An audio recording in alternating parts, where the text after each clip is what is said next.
Ma'am, ito na po yung update ng sales ng last week. Tingnan nyo na lang po at pirmahan yung nakalagay dyan. Ito na ba yung update last week? Opo, ma'am.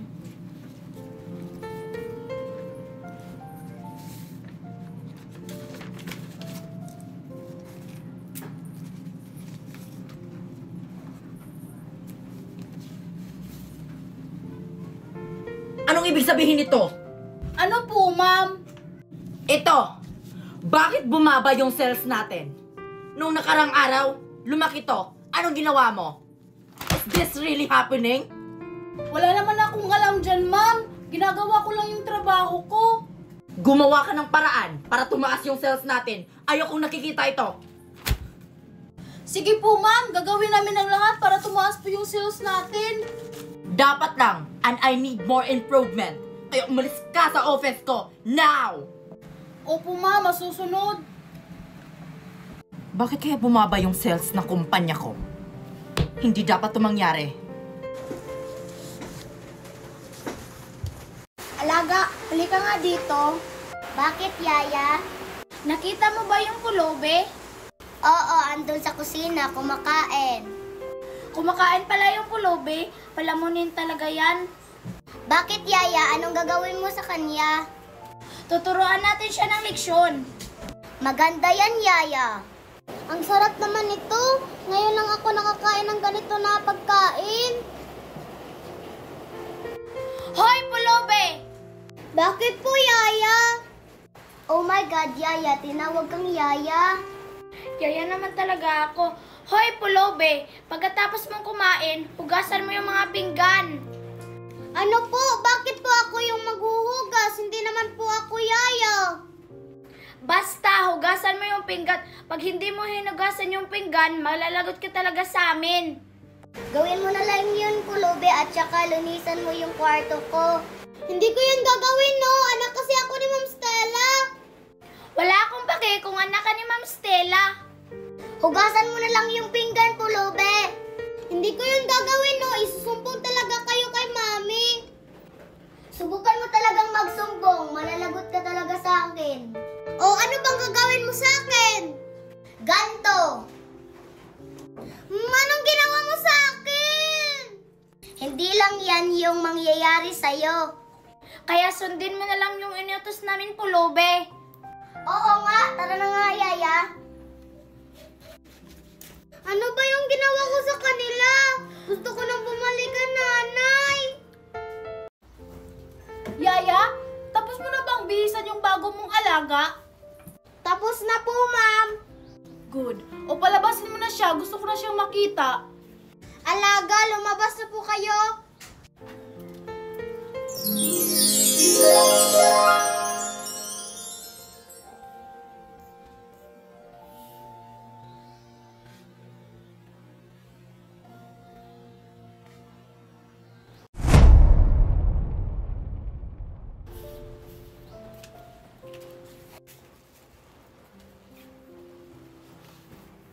Hi, Mami. Yan ang gusto ko sa'yo, palaban. Yan kasi yung itinuro mo sa akin, Mami. Kaya malaking pasalamat ko sa inyo na inampun niyo ako. Alam mo na kung sino yung kapatid ko, di ba? Opo, Mami. Si Ma'am Stella Mondragon. Ano po bang gagawin ko sa kanya? Simple lang. Kailangan mo makuha yung mga kayamanan ng mga Mondragon. Parang mahirap yung pinapagawa mo sa akin, Mami, ah. Parang hindi ko yan kayang gawin, di ba? Gawin mo! Kung gusto mong pumatay, pumatay ka! Pero ma'am, hindi ko po kayang pumatay ng tao. Pinalaki po ako ng nanay ko na mabuti. Wala lang mabuti sa mundong ito. Kailangan nating makuha yung kayamanan nila. Pero paano nga? Ano po bang dapat kong gawin? Kailangan mo magpanggap bilang anak ko at kailangan mong kaibiganin yung anak ni Stella upang sa ganon, makuha mo yung loob nila. Yan lang ba yung gagawin ko? Meron pa. Dapat di ka makilala ng kapatid mo para di ka mahalata. Ayaw ko nang bumalik bilang isang pulube. Kaya gagawin ko ang lahat para makuha ang kayamanan ng mga Mondragon. Yan ang gusto ko sa'yo. salamat. Nakauwi na rin ako sa bahay.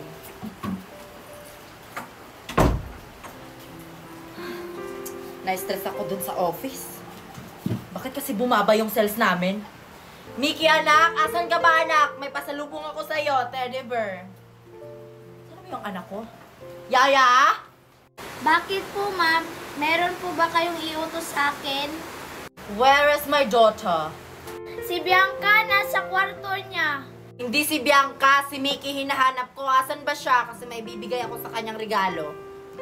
Ay, si Mickey, natutulog po, ma'am. Natutulog pala si Mickey.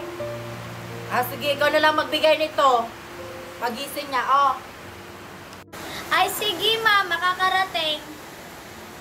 Diyos ko, ano na nangyari sa kumpanya ko? Ayokong malugi yung kumpanya ko. Sayang lang yung paghihirap ko sa kumpanya ko. Pag mawawala lang sa wala. Feel ko talaga, may nag-traitor sa kumpanya ko. Kailangan ko yung malaman. Gutom na gutom na ako. Kailangan kong pumunta sa kusina. Yaya, pakihanda po yung hapunan ko. Ano ba yan? Ako ba talaga pinahugas? Mickey? Mommy! Bakit ikaw yung naguhugas dyan? Hindi mo yan gawain, anak? Asan ba si Yaya? Ang sabi ni Yaya sa akin, nasa kwarto ka daw natutulog. Bakit nandito ka naguhugas?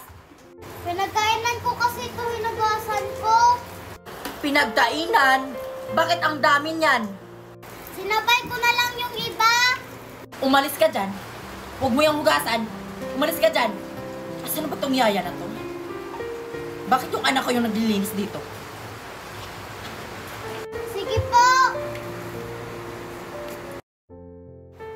Alaga, may binigay yung mami mo sa'yo. Ito, alaga, o, teddy bear. Kunin mo dali. Teddy bear bigay ni mami. Wow, ang cute. Ingatan mo yan, ha? Yes, Yaya. Yaya, sagutin mo nga ako. Bakit nandun yung anak ko sa kusina naghuhugas? Inutusan mo ba yon? Di po, ma'am. Hindi ko po siya inutusan. Mickey, totoo ba yon? Hindi ka inutusan ni Yaya? Sumagot ka, huwag ka magsinungaling. Ano? Inutusan ka ba ni Yaya? Sumagot ka, Mickey. Hindi po, mami. Totoo ba yon? Oo, mami. Ako lang po naghuhugas. Ganun ba? Pasyensya ka na, Yaya, ha? Nabigla lang ako. Pag nalalaman ko talaga na inutusan mo yung anak ko, alam mo na mangyayari sa'yo, Yaya. Opo, ma'am. Alam ko po yon. Siya, maiwan ko na kayo. At saka, Mickey, matulog ka na. Pumasok ka na sa kwarto mo. May pasok ka pa bukas. Tsaka, Yaya, maghanda ka na rin ng hapunan. Nagugutom na ako. Baka dumating na yung asawa ko. Asawa, nandito ka na pala. Ay, nandito na pala yung asawa ko. Pakihanda na yung hapunan. Hi, honey. Sige po, ma'am. Ikaw po, Luby, ha? Subukan mo lang. Opo, Yaya. Hindi po ako magsusumbong. Asa na ba yung mga papilis na yun?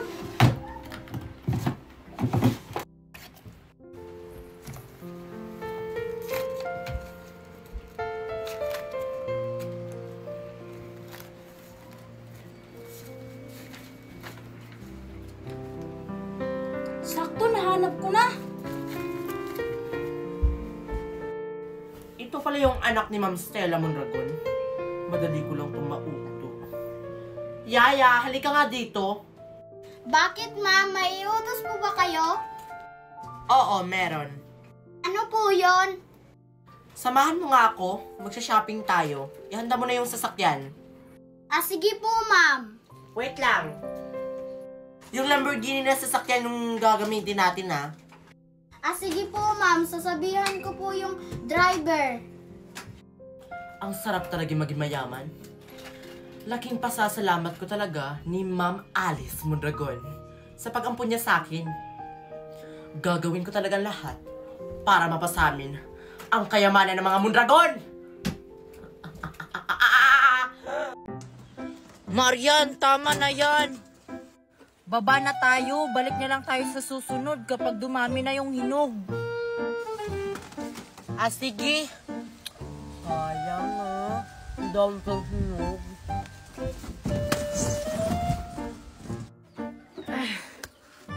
Yan, nakababa na rin.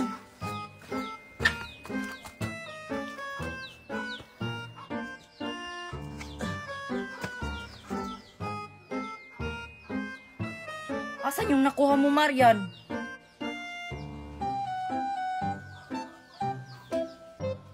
Asan nga yung mga nakuha mong orange? Ha? Naewan ko sa itaas. Ano? Bakit mo iniwan? Ito yung mga nakuha ko, oh. Bakit mo naman iniwan sa taas? Nakalimutan ko kasi. Naiwan ko dun sa bubong. Balikan mo yun. Sayang yun. Ayaw ko. Nakakapagod na umakyat. Tapos ang taas pa yung orange tree nyo. Eh, paano yung mga nakuha mong orange? Di mo na yun kukunin. Sayang kasi. Yaan mo na yun. Yan ba yung mga nakuha mong orange? Pahingi!